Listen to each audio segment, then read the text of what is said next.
بسم اللہ الرحمن الرحیم۔ السلام علیکم بھائیو، آج ہم امام ابن ابی الدنیا رحمۃ اللہ علیہ کی کتاب الفرج بعد الشدت کی حدیث نمبر 3 پڑھیں گے۔ امام ابن ابی الدنیا رحمۃ اللہ علیہ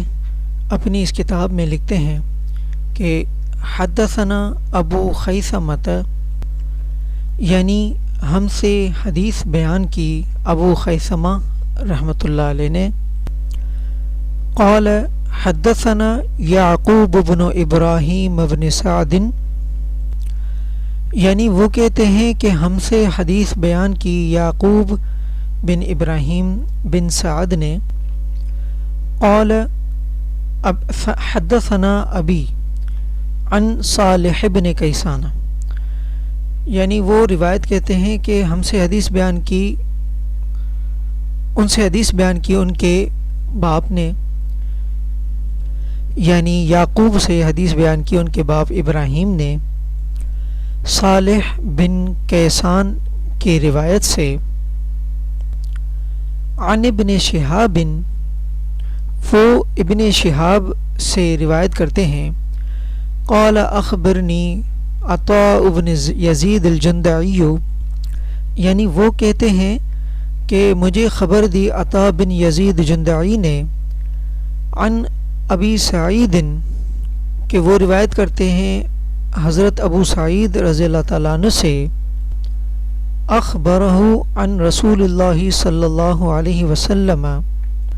کہ انہوں نے خبر دی رسول اللہ صلی اللہ علیہ وسلم سے روایت بیان کی، انہو قال، کہ انہوں نے فرمایا، لم تعطوا عطاء خیرا، یعنی نہیں عطا کی گئی کسی کو کوئی عطا جو خیر بہتر ہو، ولا اوسع من الصبر، اور نہیں ہے وہ اور جو سب سے زیادہ وسیع بھی ہو، ایسی کوئی عطا نہیں عطا کی گئی کسی کو، من الصبر، یعنی صبر سے، یعنی صبر ایک ایسی نعمت اور عطا ہے جو جس سے بہتر اور جس سے زیادہ وسیع کوئی نعمت کسی شخص کو عطا نہیں کی گئی۔ اس حدیث مبارکہ کو صحیح بخاری میں بھی امام بخاری رحمۃ اللہ علیہ نے تفصیل کے ساتھ روایت کیا ہے، اور صحیح مسلم میں بھی یہ روایت ہے، امام دارمی نے بھی، امام احمد نے بھی اس روایت کو نقل کیا ہے۔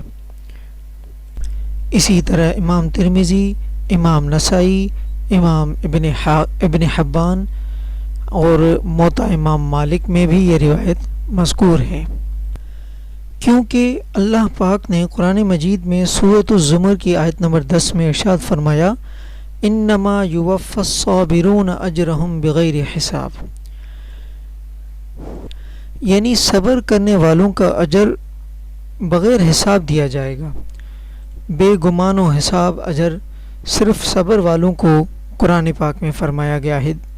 ملنے کا۔ اور اللہ پاک واللہ یحب الصابرین، اللہ پاک محبوب رکھتے ہیں صبر کرنے والوں کو۔ اور صبر کیا ہے؟ روکے رکھنا، جمائے رکھنا، دین پر اپنے استقامت اور ثابت قدمی کے ساتھ جمے رہنا، جو مخالفتیں ہوں ان کو برداشت کرنا، اللہ کے فیصلوں اور شریعت پر راضی رہنا، اور گناہوں سے رکے رہنا، جیسے صحیح بخاری میں امام بخاری نے باب باندھا، باب الصبر عن محارم اللہ، یعنی اللہ کی حرام کردہ چیزوں سے خود کو روکے رکھنا۔ اسی طرح امام بخاری نے دوسرا باب باندھا، اس حدیث کو بیان کیا، جس میں باب الاستعفاف عن المسألۃ، مسئلہ یعنی سوال کرنے سے، لوگوں سے سوال کرنے سے اپنے آپ کو روکے رکھنا، کیونکہ صبر کی ضد جزا فضا کرنا ہے، جو بد اخلاقی ہے اور گناہ کبیرہ بھی۔ لہذا اس حدیث مبارکہ میں فضیلت بیان کرتے ہوئے صبر کا شوق دلایا گیا ہے کہ ہم اس خیر اور بڑے بغیر حساب اجر والے عمل کو اختیار کرتے رہیں۔